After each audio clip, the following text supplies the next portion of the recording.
Good evening, America. Good evening, Virginia. Welcome to special pre-election night coverage. In 24 hours, the voters of Virginia will choose a new governor, a new lieutenant governor, a new attorney general, and a whole number of local candidates, including a number of new candidates to the House of Delegates. It's a very important election. And what's interesting, of course, is that in 2013, there are only two states that have elections on the off years. One is Virginia and one is New Jersey. New Jersey is running a typical Republican, you might call a standard run-of-the-mill Republican, Chris Christie. He's supposed to cruise to victory, we'll see. And the Republicans in Virginia are running three strong Tea Party candidates from the Tea Party radical wing of the Republican Party. It'll be interesting to see how they do. We're going to talk about all three of them and everything coming up. First, I want to introduce my co-host. Bettina Lawton has done a terrific job in doing shows called Inside Scoop Virginia for the past, 2 years now, Bettina? 3 years. 3 years now. And while I've been focused mostly on national and international issues, Bettina has given you the local and state issues that you need. Well, this is a show where we can come together because the issue is a state race, right. but one that has national implications. And sitting next to Bettina is Cesar D'Aguilar, and he is the chair of the Fairfax Democratic Party. Glad to be here. And it's always a pleasure. I seem to see you only on pre-election nights, but we'll have to change that. We'll have to change that and hang out more. As I said, in 24 hours, the voters of the state of Virginia will elect a new governor, a new lieutenant governor, and a new attorney general. The Democrats running, Terry McAuliffe and Ralph Northam and Mark Herring, are all pretty much standard run-of-the-mill. They're good people. We can talk about them. In fact, I'm going to ask you some questions about the three of them. But they're sort of from the middle, the moderate wing, the business-oriented wing of Virginia. I'm afraid to say that there's normal politicians, and therefore they're less interesting than the three Tea Party candidates because they haven't taken the kind of extreme positions that these three have. We got to talk about Ken Cuccinelli, E.W. Jackson, and a guy who I think has really gone under the radar, but I really want to focus on tonight, and that's Mark Obenshain, the state senator who's running for the Virginia Attorney General race. Because, Ken Cuccinelli, a lot of his more socially intolerant positions are known. Let's see.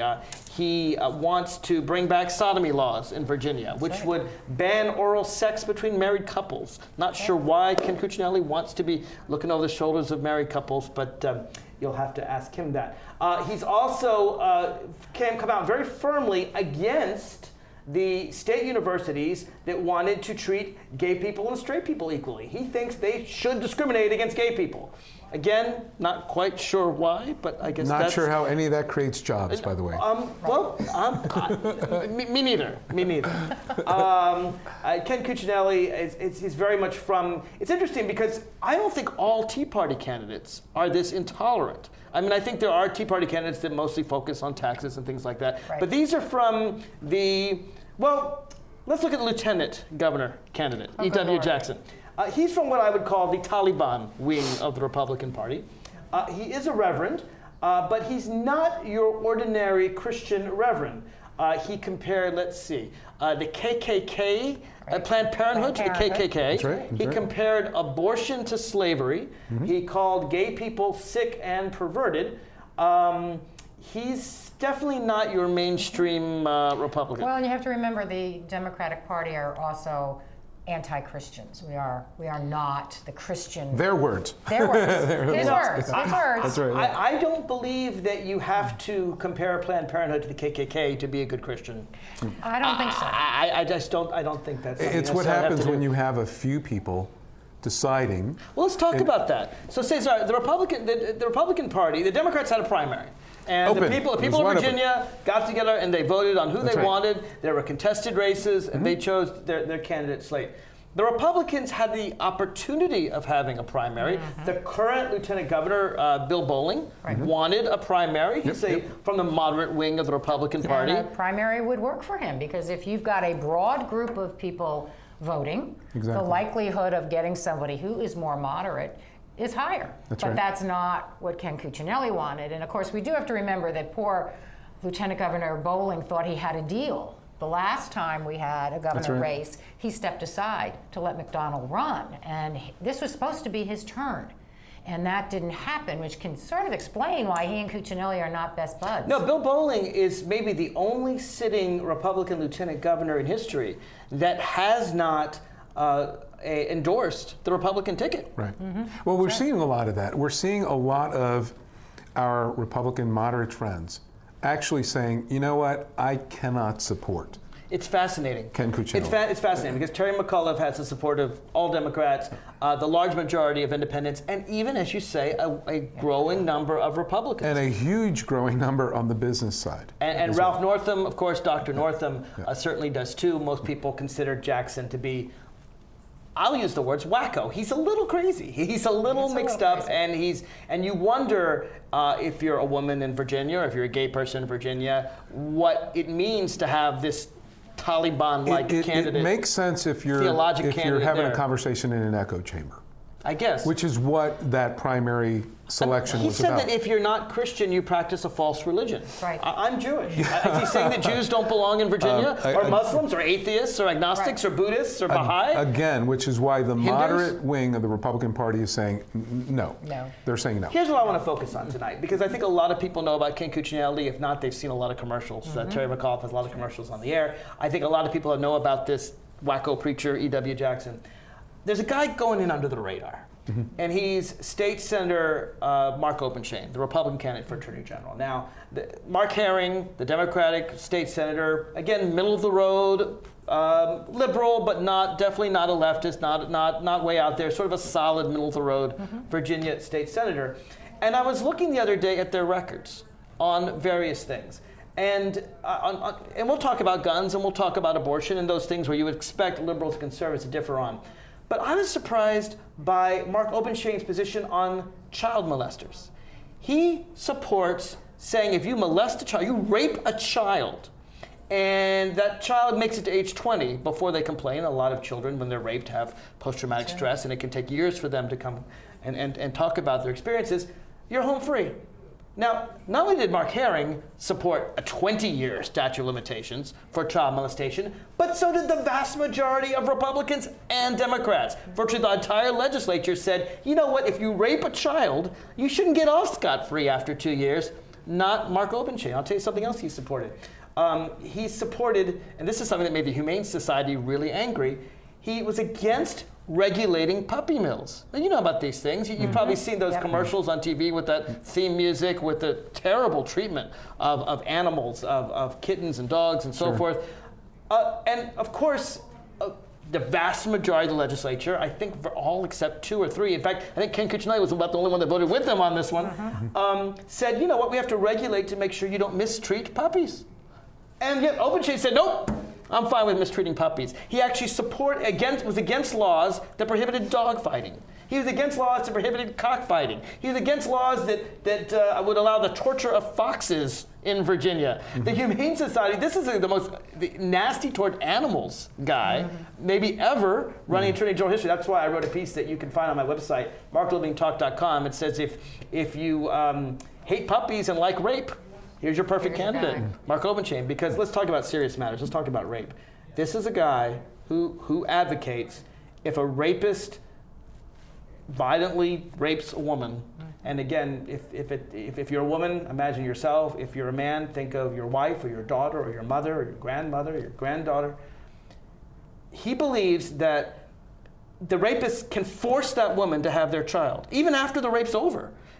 She can't get a morning after pill. He would criminally punish her for getting a morning after pill. He was so extreme, at one time he even sponsored a bill and later withdrew it after extreme criticism, that he was so afraid of women having abortions that he said that women who don't report their miscarriages within 24 hours could face up to 1 year in prison. Well, it's important to know, too, that it was reported to the police. It's not like you've got to go to call your the cops. doctors. Right. You got to turn yourself in to the police. For having a miscarriage, right. Which is a natural occurrence. It's 50% of pregnancies end in miscarriage. I mean, it's not that unusual. Well, and I am particularly unpersuaded when somebody says, well, I didn't realize what I was doing. I didn't mean that. And that's what he says when people say, well, you did it. And he goes, but I withdrew it. It's like, yeah, but you only withdrew it because somebody was paying enough attention. Because people were criticizing it. And he was against laws that criminalized gang violence. which again, if you want to be tough on crime, this is going to be the top law enforcement officer in Virginia. That's what he's running for. Right. And yet he's fine with gang violence. He's fine with child molesters, but don't be a woman that has a miscarriage. That's a bad thing. He was against the minimum wage being increased. He was against any kind of background checks whatsoever for guns. In fact, he's the guy that sponsored the law, not only that got rid of the Virginia law that you can only buy one handgun a month. All right, some people disagree with that. He actually felt that you should be able to go into bars with AK-47 and Glocks. I guess you get really, really drunk, and he's fine with you having loaded guns. And I'm thinking, we don't let people drive when they're drunk. So here's to sum it up. They're for less regulation on anything except when it comes to women. Or children, child molestation. I'll give you another one. No, I'll give you another thing that he didn't want. There was a law by Mark Herring proposed to protect elderly people from being swindled. Basically, it was a law to punish criminally people who try to trick the elderly out of their life savings. Herring was for it. Obenshain was against it. He was I'll give you another one he was against. He's got a long list of them. There was a law in Virginia, and again, you'd think this is pretty basic, that said that parents could have up to 4 hours a year. So we're not talking about a huge amount of time. 4 hours a year if they wanted to take off work without penalty to care for their children. Now, we're not talking 4 hours a week. We're not talking 4 hours a month. 4 hours a year. And Obenshain said, nope, keep those parents away from their kids. There's nothing the kids could need. 4 hours a year, make them work. So if you got to kind of have to not like children and not like the elderly and not like women and not like gay people. Obenshain not like working people. Well, not like working people. That's right. Obenshain on gay people. He actually is against. He's for discrimination in state employment. So I guess he wants to fire all the state gay workers. And the first Virginia judge that was appointed as a gay man, he walked out. He refused to be part of that. So you're a second-class citizen if you're a woman or gay or children or parents or elderly or a puppy. Or an immigrant. Or an immigrant. That's right. Or an immigrant. So here's the thing. My question for you is, people know about Cuccinelli. They know about Jackson. How come Obenshain is flying under the radar? I was shocked when I read this about his record. Well, people are so taken with Cuccinelli and so taken with E.W. Jackson. I mean, they are just so far over the line that they make somebody like Obenshain look Obenshain's moderate. Quiet, but he votes. Quiet, but he votes extremely. Right. If you want to continue what Ken Cuccinelli did in the Attorney General's office, you want to sue our universities because you don't agree with climate change. The climate change. That's another thing he work supports. That they're doing. If you want to continue all of this craziness that Ken Cuccinelli has done as Attorney General, then you vote for Mark Obenshain because that is what you will get. They are, as they say, two peas in a pod. Though, here's the thing: even if you're tough on crime, and you want the top law enforcement officer to be tough on crime, who could oppose a 20-year statute of limitation for child abuse? I mean, who says, you know what? Okay, you abused a child. Oh, I'll tell you something else he supported. I looked up. If you tell a clergyman, or you are a clergyman, that abuses children, or you tell a clergyman, he thinks that should be confidential. You know, you raped a child, the vast majority of the legislature said, you know what, if you rape a child, you need to turn that person in. But he said, no, that's not, just tell your priest, and you don't have to worry about raping children. Well, let me suggest that's a problem. If and it occurs in all denominations, but there's a problem with sexual molestation of children. Right. And if you could simply tell your clergyman or clergywoman and get off for that's a severe problem. It's called radical ideology. So all three of these people, they're more than Tea Party people. They're from the Jerry Falwell, I guess, wing.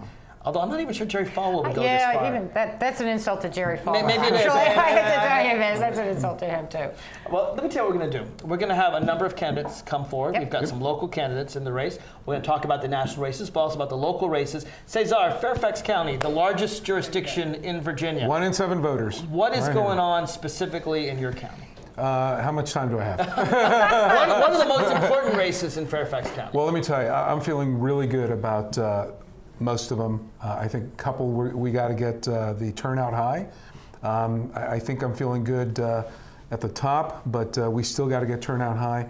We cannot let up for a single minute here. How about the House of Delegates? I mean, the Republicans almost control a veto-proof majority. So even if Terry McAuliffe were to become governor, they could overrule it. Yeah, we're going to break that coming out of Fairfax County. I'm predicting a big turnout in Fairfax County. How many seats? Can I ask you that question? I'm going to go with 5. Five with 5 in Fairfax County. If we get the turnout that we've been targeting, if we get the turnout we've been IDing, we're going to turn out. Okay, but Bettina, every time you look at these numbers, you look in 2012, massive turnout. You look at 2008, massive turnout.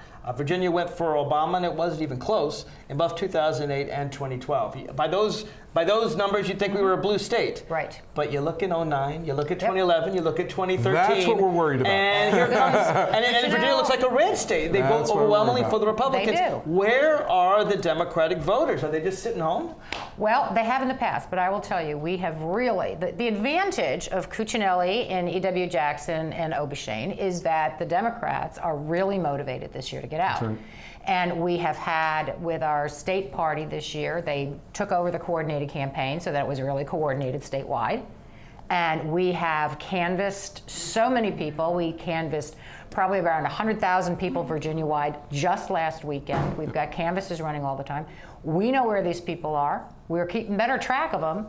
And people remember what happened. People remember, oh my gosh, in 2009, I didn't turn out. Look what happened. Well, and what's interesting is what happened, of course, we have a Republican governor who may be the first governor in Virginia ever to be indicted. Right. Now, the federal authorities are waiting to decide whether to indict McDonnell until after this election, and that's their choice.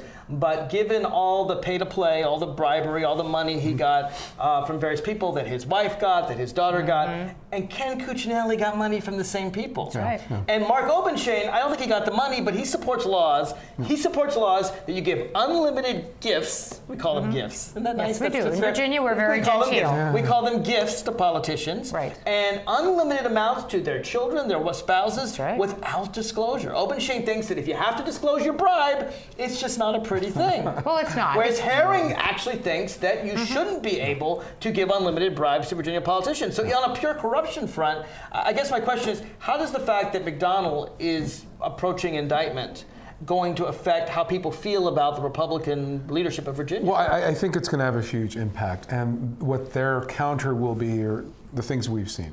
Voter suppression tactics, right? I mean, we just saw a huge purge of the rolls so many weeks before an election. But what about that? I'm nervous about that. Well, which is why we filed litigation against the local State Board of Elections here. And DPVA, the Democratic Party of Virginia, also filed litigation a couple weeks ago. So they're going to try to suppress some of our folks coming out, but I think people see that, and that's why they're more energized this time. We call them the non-niners, right? The folks that came out for Obama in 8 and in 12, but did not in 9. But what if someone doesn't have the proper ID? I know, for example, the former Speaker of the House, Jim Wright in Texas, was denied the right to vote. This guy's 90 years old. He's a former Speaker of the House. He's denied the right to vote because he's 90. He doesn't drive anymore. And his driver's license had expired. He hadn't gotten a new one. And they said, sorry, former Speaker of the House, you can't vote. A lot of elderly in Virginia are not as famous as Jim Wright. And I'm concerned that they may be in their 90s. They may not drive anymore. Well, there are other IDs, forms of IDs they can use. And we have made it a point to educate all of Fairfax County. A utility bill. Absolutely, with your name on it. With your name on it. That's all you need. A utility or your bill. voter ID card. Which doesn't have to have a picture on it. No, the photo ID is possibly going into effect next year. Right. But for right now, we're good. That's the big thing that people need to realize is the photo ID bill that got so much press when it passed isn't effective in this year. Right. It doesn't become effective until next year. We take over all the statewide races, we take back the House of Delegates, we keep the Senate, and maybe that bill never goes into effect at all. And then people can have the right to vote. All right, well, I'll tell you what, we're going to take a quick break because we've got a lot of elected officials that I know want to join us and say what they have to say. Plus, coming up, I've got a nice piece by the noted humorist Will Roberts, who's done a little piece on Mark Obenshain and his plan to require women to report their miscarriages to the police. I think you'll enjoy this little segment. Coming up, right after this. I need a job. Necesito trabajo. I would like to speak English better. Me gustaría hablar inglés mejor. I want to be a U.S. citizen. Quisiera ser ciudadano de los Estados Unidos. For over 35 years, Por más de 35 años, the Hispanic Committee of Virginia has been serving our community. el Comité Hispano de Virginia ha estado sirviendo a nuestra comunidad. Job training and placement, Capacitación, ayuda para conseguir trabajo, education for children and adults, educación para niños y adultos, immigration, naturalization, and medical referrals. ayuda para los procesos de inmigración y naturalización y orientación sobre médicos are a small part of what we do. son solo una pequeña parte de lo que hacemos. For help, information, or to volunteer, Para ayuda, información o para ofrecerse como voluntario, contact the Hispanic Committee of Virginia, comuníquese con el Comité Hispano de Virginia, helping everyone participate more fully in American society. ayudando a todos a participar plenamente en la sociedad norteamericana.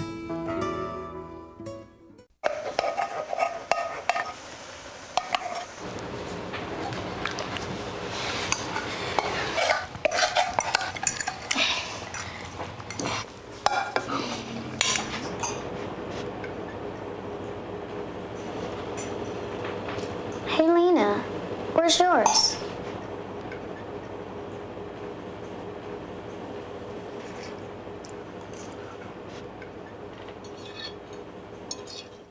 Would you notice if you were missing half your kidney function? According to the National Kidney Foundation, 20 million people have chronic kidney disease, and 20 million more may be at risk and not even know it. Anyone with high blood pressure, diabetes, or a family history of chronic kidney disease is at risk. Early diagnosis is vitally important. To get the whole story, talk to your doctor and visit the National Kidney Foundation at kidney.org or call for a free brochure. Because when it comes to chronic kidney disease, you might not know the half.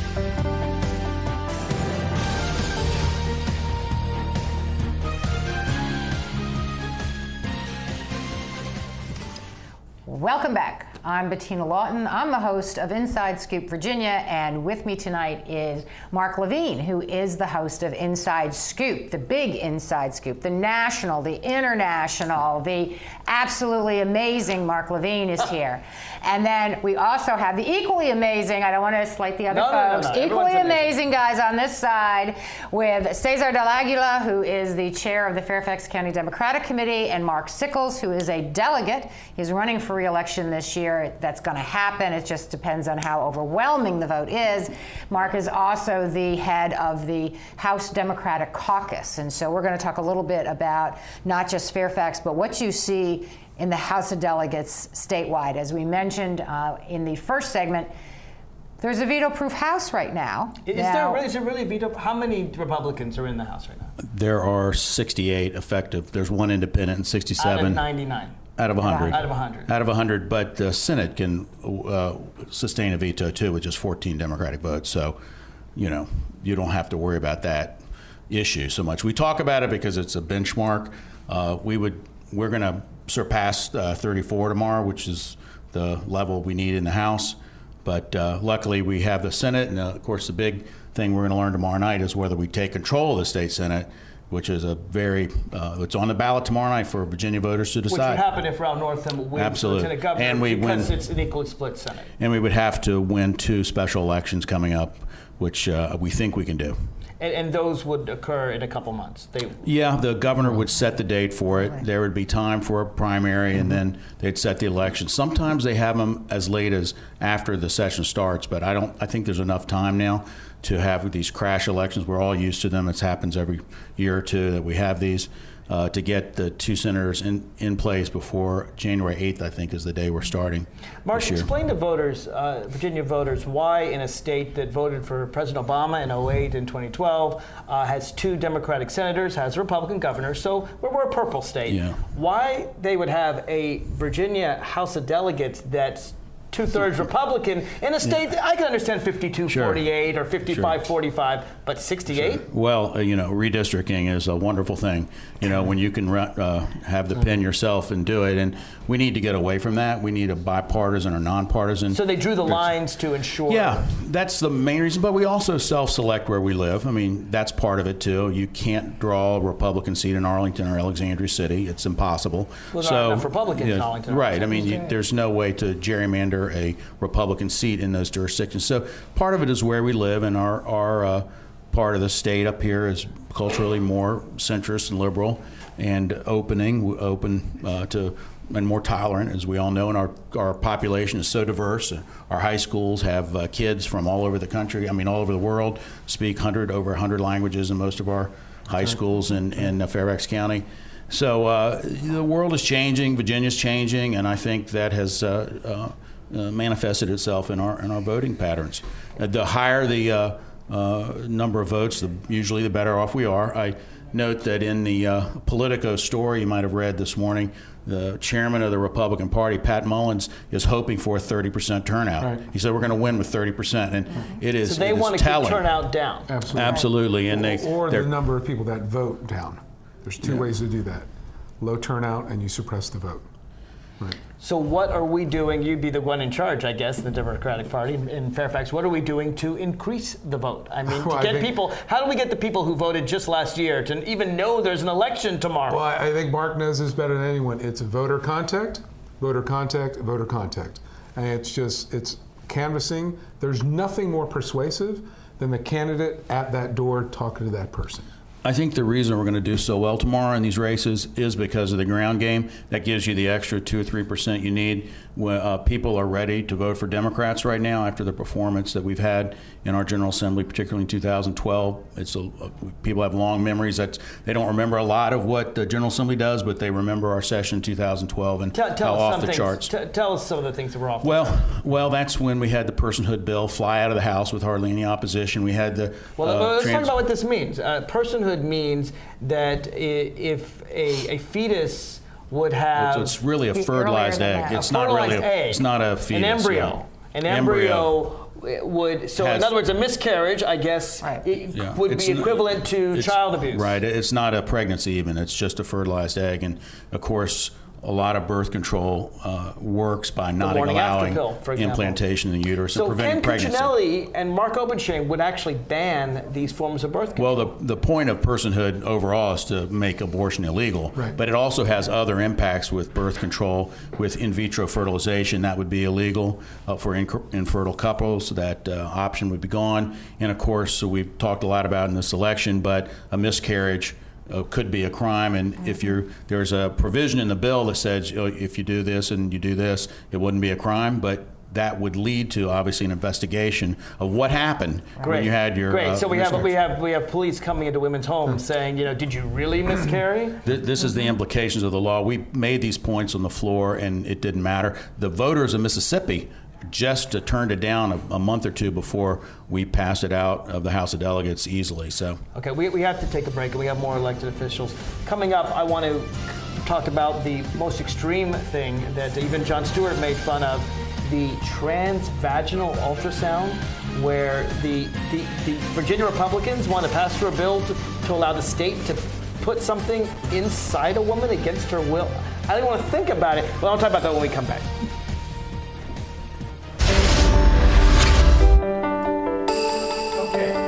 I helped turn my child's public school into a whole new kind of school. One with a curriculum that really motivates kids. What do you mean? One that has extended hours, 6 days a week, year-round. With loads of academic, cultural, and recreational activities. One that has support services like medical and dental right there.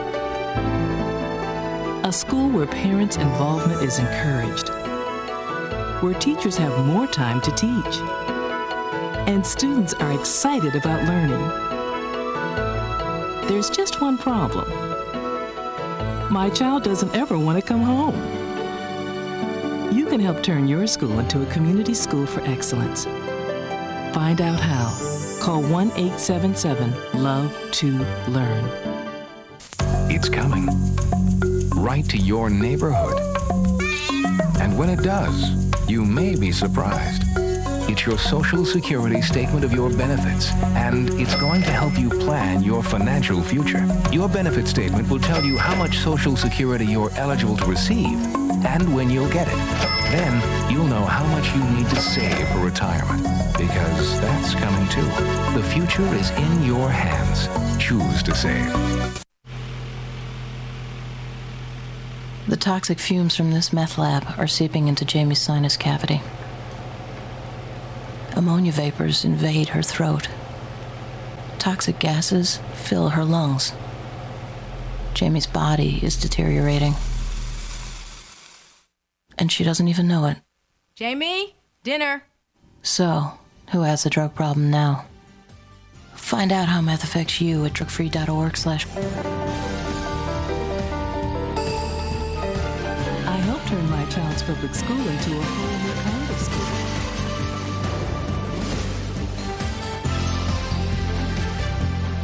Back to a very pre-election edition of the Inside Scoop, where we're combining Inside Scoop with Mark Levine and Inside Scoop Virginia with Bettina Lawton, because this race has national as well as Commonwealth implications. And our guests are Cesar del Aguilar, the head of the Democratic Party in Fairfax, and the head of the Democratic Caucus is Mark Sickles, who's a sitting delegate.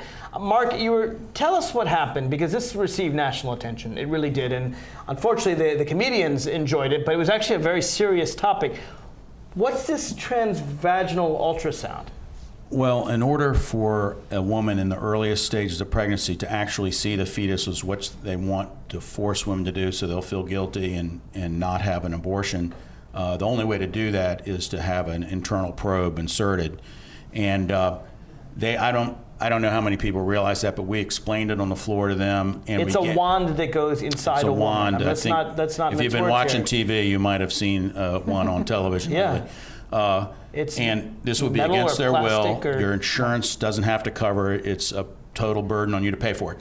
Now, they have to pay to have some foreign object inserted inside them if they want an abortion. Eventually, there was an amendment to make it optional. That part is optional. So now we have a law that says when you can't even see the fetus because it's just a mass of cells, that you have to still have an external or jelly on the belly type sonogram and look at that. So you have to pay for that, even though you will not see anything from doing it. So it's it's not medically indicated at all. Not medically, no. No, I mean basically, if you want to punish women for considering abortions, that's what you do. It would be 85 or 90% of abortions are done in the earliest stages of pregnancy. In Virginia, an abortion clinic, you can only do first trimester abortions anyway. It's always been that way. And so you can't even see anything with these ultrasounds. It's absolutely useless expense. That's what's ludicrous about it. Now, when is this law going into effect, or is it in effect right now? It's in effect. It's the law of the land right now. And this is what the Republicans in the House of Delegates and the Senate, they pass it out of the Senate narrowly.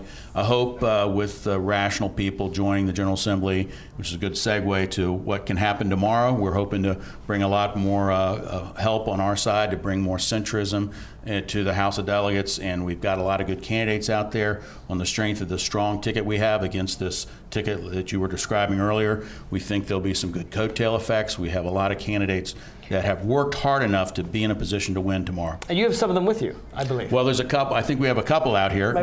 We could bring them out. One is my current colleague, Alfonso Lopez, who's running for re-election in Arlington and part of Fairfax. Yeah, there's a few in Fairfax. We're going to deliver those big time for Alfonso. Yeah, and Alfonso's been very involved in... Crowded set, but welcome. Yep, I'm going to hand you this microphone in a second to tell us about your good work, particularly on immigrant issues and on how we can get a DREAM Act equivalent in Virginia. I appreciate that.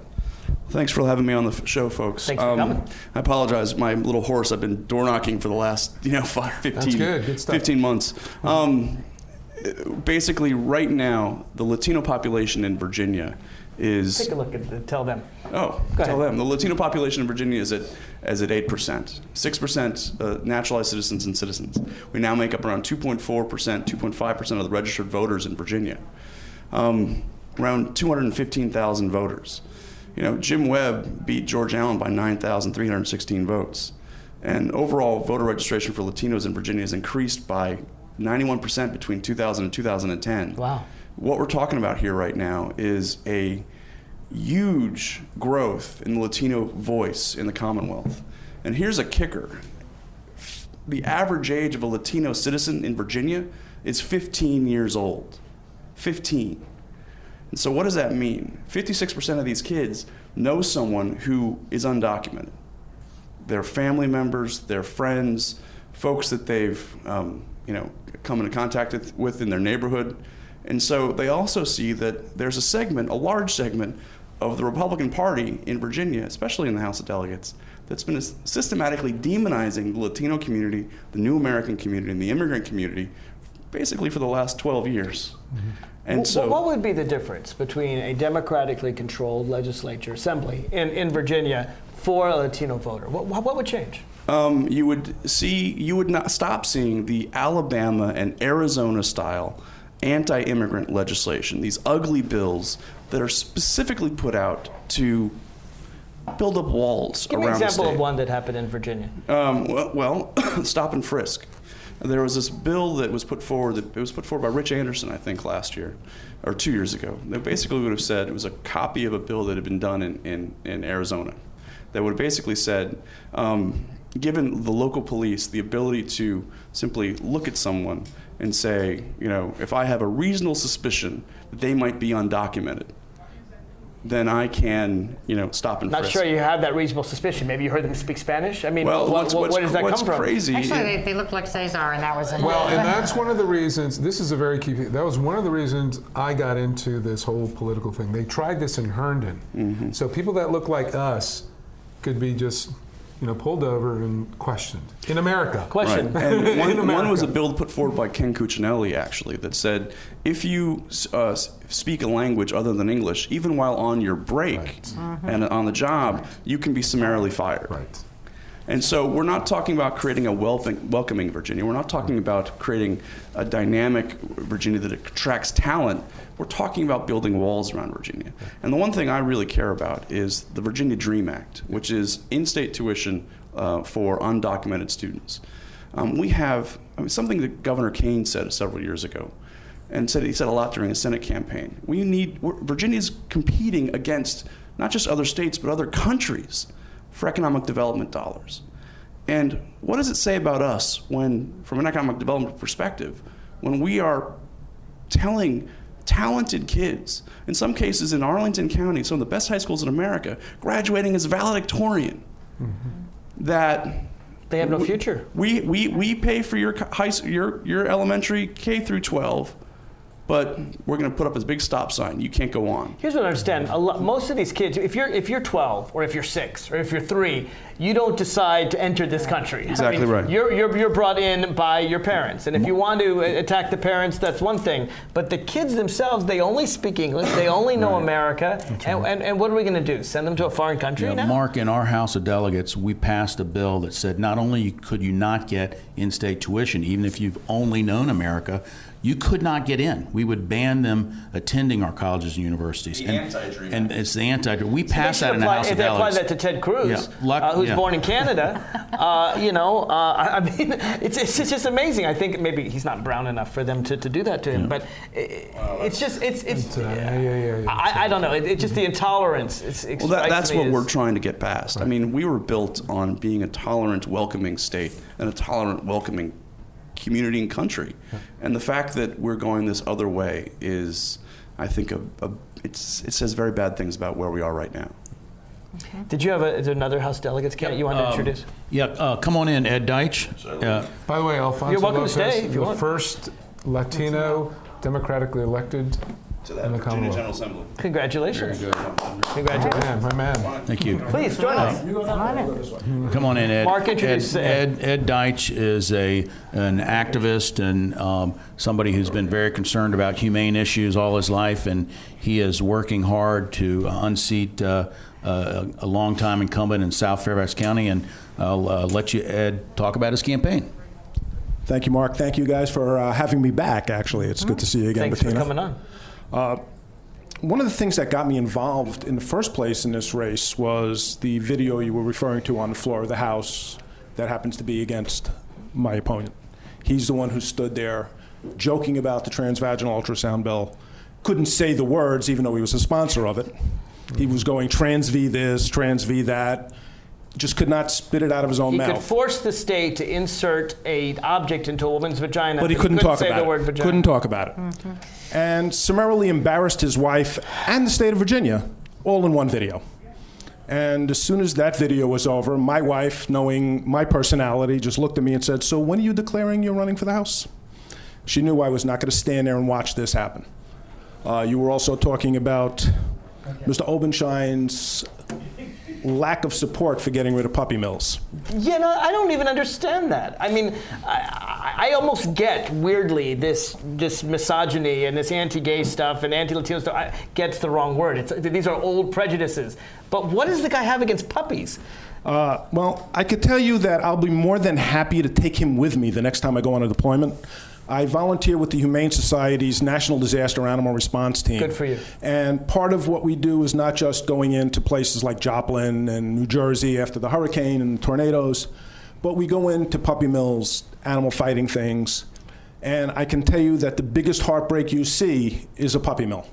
What goes on inside a puppy mill? I've never been inside one. I don't think I could Well, handle picture, the little kennels that you might put a dog into kennel train. Take the tray out of the bottom so that they can only stand on the mesh. Stack them 10 high. On top of each other? On top of each other. So obviously you don't want to be the low puppy in that stack. And every heat cycle, they impregnate these dogs until they can no longer spit out a puppy. After that, they have no use for them. So they are killed. And this is what they go through. And Mark Obenshain voted against regulating these puppy mills. Correct. In Virginia. In Virginia. One of the things I found interesting was that the vast majority of Republicans and Democrats supported this regulation. This wasn't a partisan thing. It should not be a partisan thing. One of my 2 dogs was rescued from a puppy mill in Kentucky. Normally, it can take a dog coming out of that scenario, depending how long they were in, 2 to 3 years before they start acting like a normal pet. When she was first brought to my backyard, she wasn't sure how to step on the grass. It scared her. Now, fortunately, she's become a normal dog. But it took 1.5 years of somebody who works with these animals continuously to get her to be a normal pet. Did Mark Obenshain ever say why he was opposed to regulating puppy mills? Did he get money from the puppy mill industry? I mean, he's against any regulation. Any kind of regulation whatsoever, ideology. I would guess he's against. against. That's what it is, right? I mean, that's the but ideology. I can, as far as tomorrow is concerned, my staff and I have great expectations of how things are going to turn out. Where are you running? Where can people vote? I'm running in 42nd District, which is Springfield, Lorton, Mount Vernon.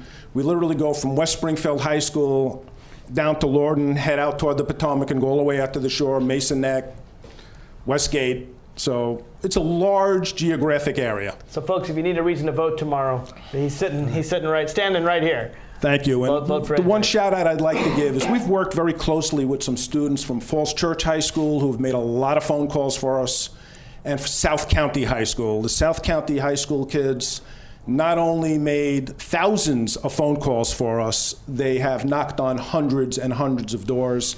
They loved being involved in this campaign, and they have done a phenomenal job for us, and they deserve recognition. Well, good luck to you tomorrow, Ed. 24 hours from now, maybe you'll be a new delegate. I certainly expect to be. He is. All right, we'll take another break. When we come back, we have the sheriff candidate right here in Fairfax County.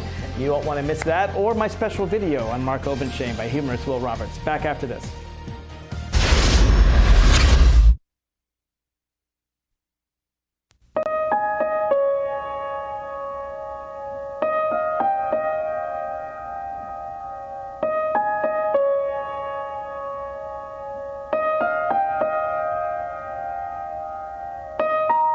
Some dreams are universal. Dreams that inspire us. Multiple sclerosis is a devastating disease that changes lives forever. The National MS Society does more for people with MS than any organization in the world. But we can't do it alone. To get involved, visit us online at nationalmssociety.org. or call 1-800-FIGHT-MS.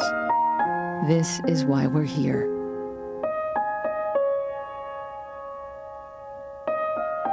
Because nobody dreams of having multiple sclerosis. What's wrong with this picture? Half of young Americans can't locate economic powers like Japan and India. 20% can't even find the Pacific Ocean. Without geography, our children aren't ready for the world. Geography is everywhere. It's incredible creatures, rhythm, fashion, flavor. It's economics and politics. It's change. Understanding connections between people and places is critical in the 21st century. That's why we created mywonderfulworld.org. Go there now for your free parent and teacher action kits and give our kids the power of global knowledge. Because kids who understand our world today can succeed in it.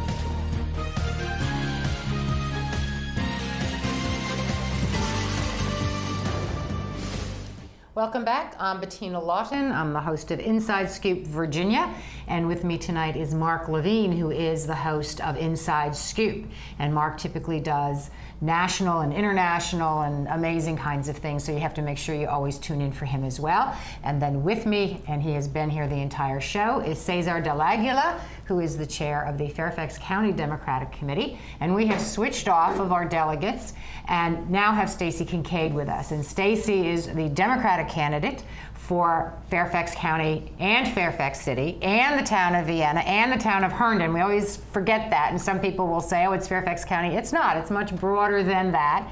She is the Democratic candidate, and I can't say that enough. And Cesar, I know you'll agree with me on this, because the sheriff's office is a constitutional officer in Virginia. And so when people go to vote tomorrow, they will see 4 people listed under sheriff. There's only one woman, Stacey Ann Kincaid, our Democratic candidate, and then there are 3 guys. But they won't say Democrat or Republican or Independent. And so when you go in, you have to know Stacey's the Democrat, and we have on our sample ballots, it's indicated there. On Stacey's signs, it's indicated there, because people just don't know, and they get in and they want to support Democrats. They realize how important this is, and then they hit something that doesn't have an identification on it. So anyway, welcome back, Stacey. Right after you won the caucus, you won the ran against the interim sheriff, as people will remember, and you won your caucus 600 and some odd votes to 350 or something. We had you on back then. You hadn't been out doing much campaigning in the general population, but you've been doing it a lot lately. So how has this been? You're not running screaming from the room, I take it? No, not at all. I first want to thank Mark and you as well, Bettina, for having me on the show. This has been a journey. It has been an experience that people ask me often, well, what do you expect? What did you expect? And I got to tell you, this has been something that I haven't really thought about in the beginning, but it's certainly been amazing. I've met so many people all throughout Fairfax County, and it's truly been an experience. Well, was there anything, you did a lot of like League of Women voter forums. How was that? Because they did those, and Cesar, I don't know if they had this in prior years, but they had one of those. Yeah, they had them in every single magisterial district. There were like 9 of these things. And that, I just, and I went to them and they were like, you had very different people. What are some of the questions that people asked that you felt were important to answer there?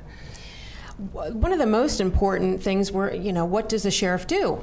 A lot of people in Fairfax County, they know that there's a police department. Some of them know that there's a sheriff's office. What do you do, Stacey? What would you do? Thank you for asking, Mark. In Fairfax County, the sheriff's office is responsible for managing the adult detention center, providing security for our courthouse, and serving civil law process. So those 3 core functions are unique to Fairfax County because we have a police department. We also do a lot of things externally and work a lot with our community very collaboratively in terms of many different things. From our Project Lifesaver program, which tracks those children that have that are autistic, to the adults that have Alzheimer's and dementia, as well as we work with children that reside in homeless shelters, and we do a lot of great things. So I think that the most important thing was to let folks know what our agency does. And yours it's the biggest agency. How big, you've got sworn deputies and then civilians, so how big is this department we're talking about? We have approximately 612 staff members, and we have over 300 volunteers that help supplement our staff. Okay, and then how many inmates? What size are we talking about here? Our average daily population runs about 1,200. And sometimes, of course, the colder it gets, unfortunately, the population tends to go up, especially with those folks that are homeless. Well, I heard something early on about homeless people living in the lobby of the jail?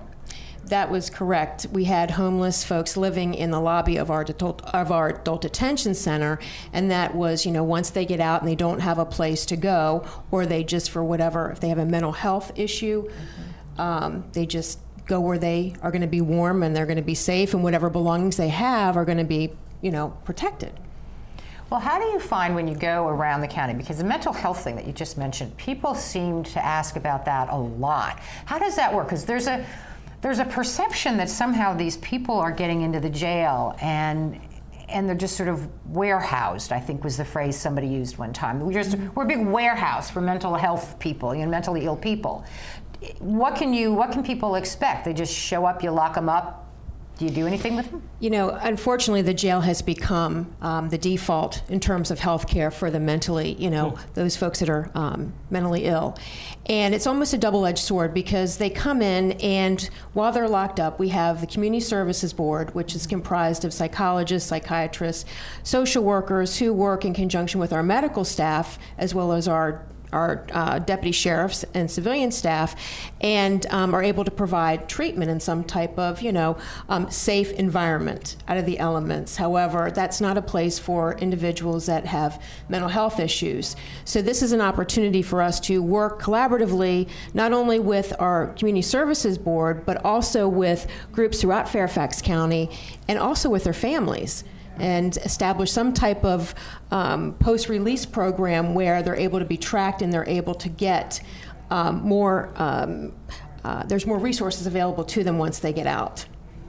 Well, that's a huge issue because people always look at the folks who are involved in the mass shootings and keep talking about that they're mentally ill people. Sure. And that we need to do something about that. Now, as a sheriff, you don't make laws. We just have the delegates in here. Whatever the laws are is what you have to deal with, right? You don't get involved with making laws. The sheriff is a constitutional officer. We enforce the laws. We don't make the laws. Absolutely correct. Okay. So in terms of what you do at the jail, and in terms of things like, because I've heard you talk about your views on things like background checks, and including trying to figure out ways that mental illness could sort of be tagged in there. You got that right? That you're in favor of those things? Absolutely, I'm in favor of expanded background checks. There certainly is a breakdown in terms of the communication and how we're able to identify individuals that do have mental health issues and prevent them from, I'm assuming it's in terms of this background check, and prevent them from, getting access and obtaining weapons. Okay. And how have you found this running countywide? I mean, I've seen you've got a lot of delegates. Do you work with these other people who are running countywide, or are you just out there on your own because you're the only one? I mean, the statewide are obviously running countywide, but they're not. What kind of coordination is being done? Well, the coordinated campaign has certainly come out and been very, very supportive, and certainly the party, FCDC, has been amazing. My union brothers and sisters, because I am a union member, I have received also lots of support from our Fairfax Deputy Sheriff's Coalition, SEIU 512, the firefighters, as well as so many other volunteers and families within Fairfax County. So we've all worked together, which has been such a great thing. And most people, again, not knowing what the sheriff's office does, this has been an opportunity to get that message out and let folks know. But I have established some great working relationships with those folks that are running, for the House of Delegates, and also with our top 3 on the ticket. And we really appreciate your coming here and sharing your time with us. But before you go, I want you to see there's a video put out by the humorist Will Roberts about the Attorney General candidate Mark Obenshain. If we could go ahead and play that, I want to show them what it has to do with his proposal to require women who've had miscarriages to report them to the police. Can we play the clip? Well, we're going to try it. Here it is. Oh, good. The other day I'm on Google, right? The Google. And I decided I'm going to search up the Obamacare website, Affordable Care Act. Oh, by the way, side note, Mr. President, I'm totally behind you. I know you're going to figure this out. Anyway, I'm typing with my 2 fingers, and I slip up with one of them, and I accidentally type in the name Obenshain. Obenshain. Ah, I remember him. He's the Virginian politician that's going after the Attorney General's job, opposite of Mark Herring. Same first name, totally different person. Anyway, so he's also the politician that told women in his state that they would need to report their miscarriages. And if they didn't, well, it would be a criminal offense. Trusting. I just have one thing to say. Mr. Obenshain, I would hope that women in your area, the voters, have a short-term memory. Did I say that? No, that wasn't me. See, Mr. Obenshain, here's a little bit of advice. Just with my wife, I can tell you that she remembers things from 4 years ago, conversations we've had. She also usually remembers where my keys are that I don't know where I put them. And she also will most likely give me my lunch and send me off to work to make sure I get there on time. Oh, and give me directions in case I get lost. I don't have a clue where I'm at. So I can tell you, sir, good luck on that short-term memory. Because there's one thing I can tell you that women don't like. It's to be told what to do, especially with their bodies. If we tell women what to do with their bodies, doesn't that make us pimps? Report their miscarriages. A little personal. Let's stick to reporting our taxes. You know, let the government get in our pockets, but not get in our you know. Oh, in regards to the Obamacare website, Mr. President, I have a suggestion for you too. I suggest that you maybe take that website and change it just a little bit. Yeah, call it the Affordable Care Act. Yeah, see, because if it's not going to work, then it might as well provide us with a little bit of humor instead of what it's providing us with now, a little bit of sadness. I'm Will Roberts, and this is your Weekly Telegram. I just thought that was an interesting take on really the three top candidates. I don't think there's a greater anti-woman group ever to run in Virginia than Cuccinelli, Jackson, or this guy Obenshain. And I would hope that for women and men everywhere who care about women, that we vote for Terry McAuliffe and Mark Herring and for Ralph Northam. Well, and I do want to say, because you're talking about the women, that Stacey Kincaid is the first woman to run for sheriff. And when she wins tomorrow, she will be the first woman in, 271 years in Fairfax County. Wow. Ever. Good luck to you. Good luck to you as well tomorrow in getting people out to vote. Folks, the polls are open from 6 a.m. to 7 p.m. You have no excuse not to vote. The precinct is near your home. If you have to work that day, they'll let you off to vote. Do not forget to vote. 6 a.m. to 7 p.m. tomorrow. Your future's at stake. Just got to get out and vote. Thank you, Bettina, of course. Sherman, thank you, Cesar. Always a pleasure. Thank you, Stacey. Good luck to you tomorrow. And we'll be back next week for another edition of The Inside Scoop.